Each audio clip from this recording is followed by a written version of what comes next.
如果你的 F150听到这样的声音，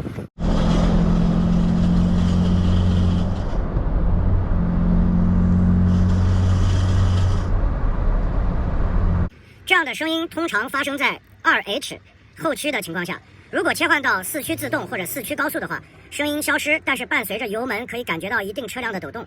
这种情况呢，是由于你的4驱系统它的这个真空有点泄漏导致的，并不是什么非常大的问题。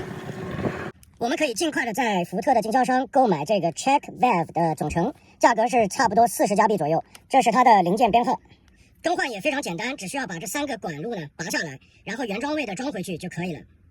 原来的版本号结尾是 AC， 新款的版本号呢结尾是 AD， 而且它的这个位置呢是蓝色的。这是一个福特4驱系统的一个通病，由于真空的泄漏呢，就会让这个4驱系统在后驱的行驶下，导致前面并不能够非常良好的断开，所以更换这个40块钱的小配件，马上问题就能得到解决。